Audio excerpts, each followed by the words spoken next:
Bueno, Mikel Zarate etzan gu ohituta gengozan abade profil horretakoa, ezta?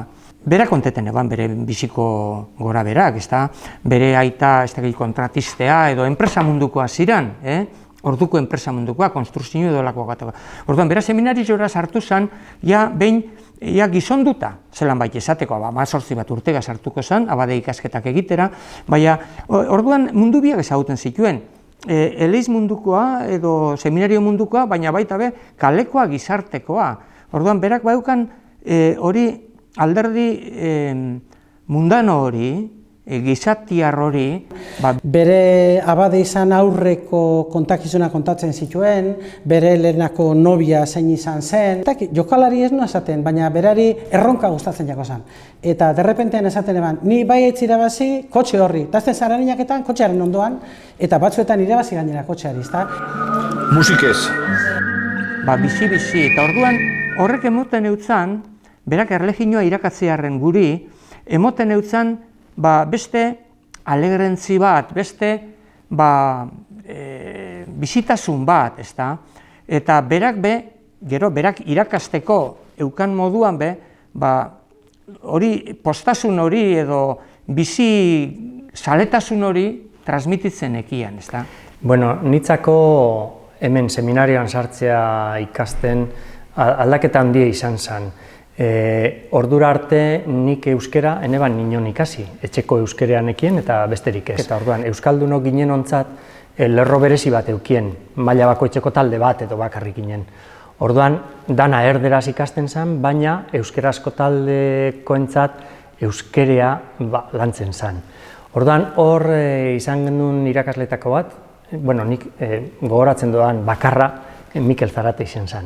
Beragaz egin zen lehenengo pausoak euskeraren hausnarketan, euskeraren sakontzan eta apur bat geure euskerea alfabetat. Nik Mikelen euskaldun mundu hori askoz urregotik ezagutu dut, ja ikastaroan sartu ginenean. Nik Mikel buruz buru ez neban ezagutu. Ni Deriora iritsi nintzenean, hain zuzen ere Mikel ordurako hila baitzen. Baina kontua da, Mikelen pentsamoldea eta Mikelen filosofia zen Derion ikastaroetan zebilen filosofia nagusia. Labur bilduta, esamolde biribil batean, dakigunetik ez dakigunera. Ikastaro horien bitartez, jakin genuen etxetik genkarren euskara, posible zela eta guztiz egingarria euskara duina, euskara jasoa, euskara erabiltzeko modukoa gure eguneroko bizitzan, euskara erabiltzeko modukoa gure zereginetan, zeregin lanbide zereginetan eta barrekoetan. Ikastaro hasi baino lehentxoago Mikelek argitaratu eban liburu eder bat, eta da Bizkaiko euskal idazleak. Liburu bat formato nagusian irudiz eta marrazkiz oso ondo hornidua, Rapel mentxakazan okerrezpanago horrek bere irudiok ondu zituena, eta orduan seminarioak diru apur bat eukiko eban, 79 okerrezpanago argitaratu zen liburu hori, egin eban edizio eder bat. Behar bat ezain ondo josita, gero ze liburuak apur bat askatu egiten ziren, baina paper eta formato, letra tipos eta zoragarrizko edizio bat. Hori izan zen, esango neuke, nahiz eta Mikel lehenagotik ibilitegon euskararen munduan, itzulpenak eta olakoak egiten, guretzako hori izan zen Mikelen referentzia nagusia. Mikelek izan zuena izan zen ikuspegia. Ikuspegia batez ere euskara, etxeko euskaratik, euskara jaso horretarako bidea, euskaldun guztiok egin behar genuela.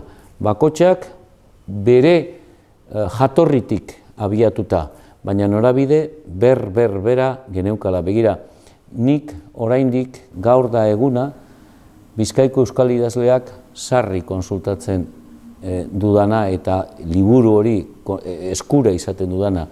Gaur da egunean, aurgintzan minetan, nik uste dut 2 aldiz edo irakurri dudala. Gaur da eguna idatz eta mintz aldizkaria, baina idatz eta mintz ipuinantzeko alegin mingotxak ere estimatua daukadana. Horrek ze esan nahi du, azken baten Mikelek izan zuen trebezia hori izan zela. Alde batetik Mikelek jakin zuen zeukan maila horretatik, zeukan euskaltzaletasun horretatik, bestiongana ekartzea euskaltzaletasun hori. Baina ez, antxinako euskaltzaletasun hori. Ez. Nahi zuen historiatik zetorrena aintzat hartu, baina gerora eraman. Eta gerora eramate horretan, nire ustez bizkaieraren ez bizkaitik bertatik, esango nuke, garrantzitsuena, egilerik garrantzitsuena eta azpimarragarriena izan zela. Berarekin batera, hor ibili izan eta ibili da urte luzetan Ander Manterola, beste auspo bat, beste arima bat ikastaroetan. Eta Anderrek beti aipatzen zuen Mikel, eta beti esaten zigun gauza berbera, dakigunetik ez dakigunera. Hori da gure lerroburua. Eta gero, 10. urtera hortik 1918an egin zen beste batzar famatu bat Euskaltzaindiak, beste batzar bat Bergaran.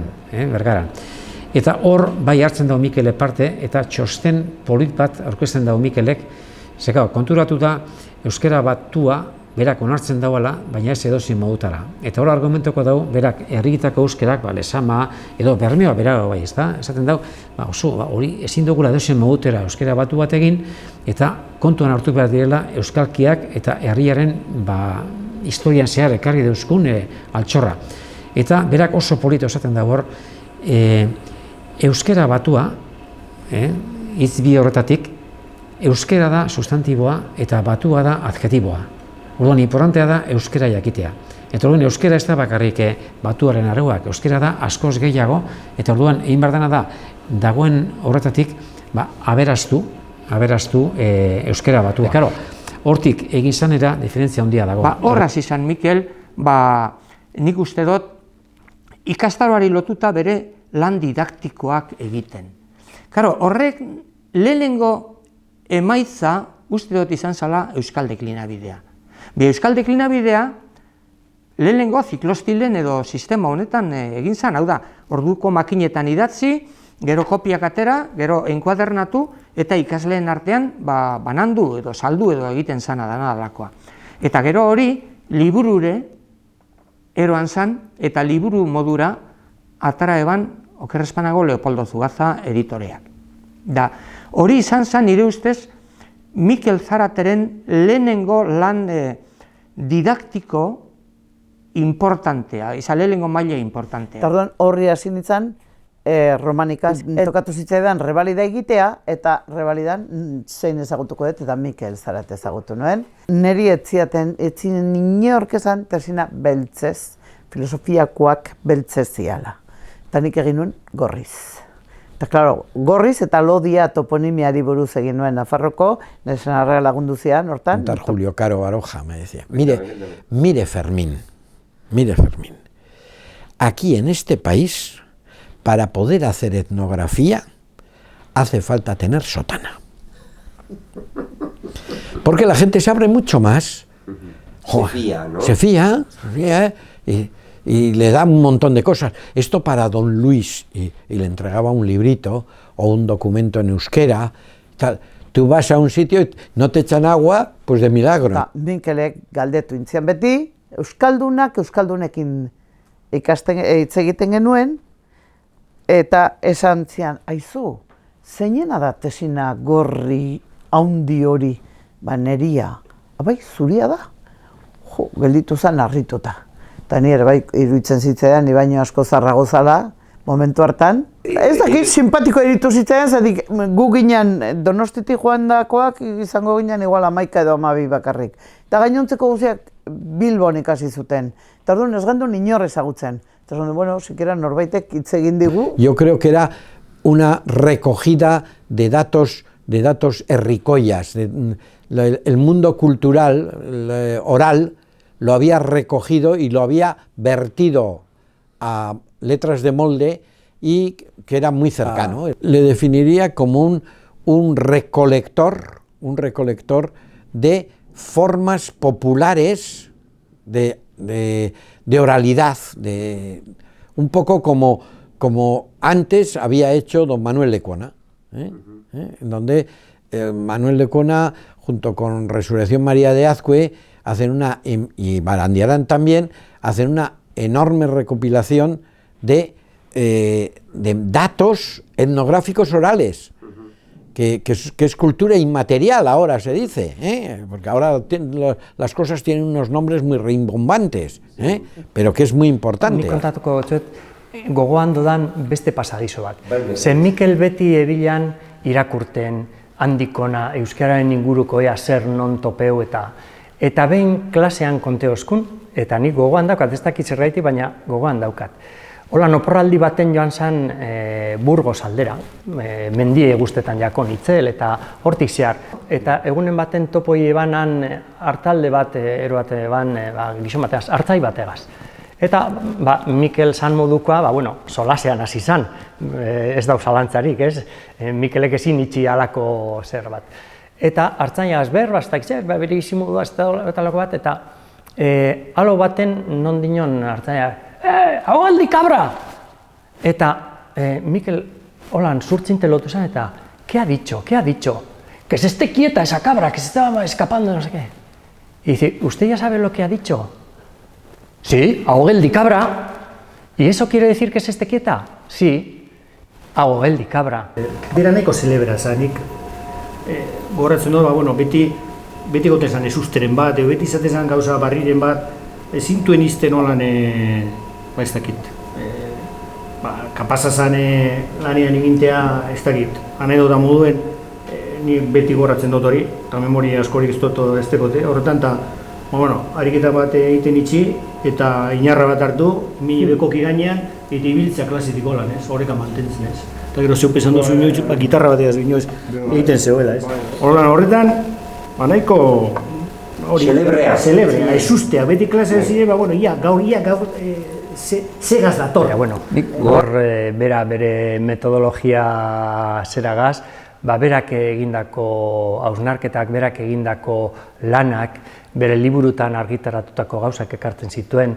Ez egoen metodologia zehatz bat, baina berak hori bizi egite balez, hori transmititu dozkun. Orduan, kogun gagozela, apirila baten, udaberrien, bariko baten beragaz klasea egonda, urrengo astelenan zauzkoen Mikel hil egin zala. Eta ezin izan gendun sinestu. Geratu ginen, ondik arren oioa zala paretan dat akordekeran. Beitu, momentua, ni akordetanaz, ze egon ginen egiten uste dut, okerrez banau, kimikako azterketa bat Josunari iztondogaz. Hori joan azizatez. Eta azterketa bitartean sartu zen Jon Cortázar klasera, guri irakaslea zana justo urte horretan, joan zen Josune gana, eta, klaro, emotzon barri, eta gu azterketa, eta ez ginen, ohartu ginen, zeo zer berezie paseu zela, baina jakin barik, eta handik urtekeran, enazak horretan noiz edo nok. Ni bai goratzen dut hori izan duzuna, aurpegi aldatu behin jakola eta gero pasioetan negarrez nik goratzen dut Josunari. Oso bizipen gogorra izan zan gutzako. Gelditu ginen ume zurtz moduen, eta oin zer.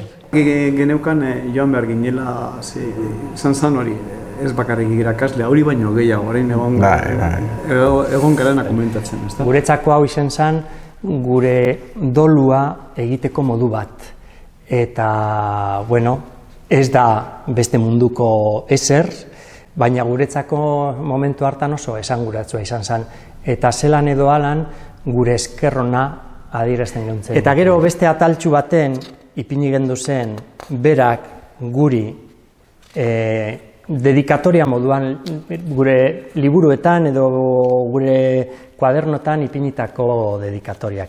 Eta hementxe dagoz 3-4 orrialde klasiko batzuei egindako dedikatoriaz. Neuri adibidez, hau idatzi ostan bere liburutako baten.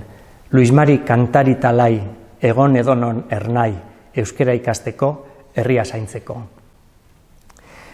Beste hainbat, Jabiri, Leketxagari, zuri, gaztetu nagizun eta gure euskera goitik bera ikasi dagizun eta izan gaitezan lagun. Esan pertsona oso zorrotza gauzakin, oso pertsona zabala humila esan eta oso hurbilekoa esan, Mikel. Bai, eta egia esan beti izan naiz euskal zalea, baina berak bai sartu zidan, berak sentitzen zuen bezala euskera ikusita eta zelan transmititzen zuen euskeraren sentimentua, berak bai zaletasun horretan badauka, erru zati bat. Beste hainbat, orain Inigo aldendakaria den Inigo Urkulluri, izan zaitez Urkullu gure herriko akulu, bihotzez eta atseginez. Danontzako eukan berba berezi bat. Apartekoa, norbanakoko zera, puntu bat, eta zelan edo alan, hori maisu baten oso garrantzitsua da, eta berak sentiarazi gaitu apur bat berezi, eta zentzu horretan oso baikorretan. Ezin izan ginen baliz barrura sartu, egun kanpoko partea, baina jendetza, izugarria, jente asko, eta komentatu dugu bebai, bazelan mesaren azkenengo partean, grabatuta daukagu ordutik, Benito Lertxundik bezkeni utzon olerkia berari, ezta.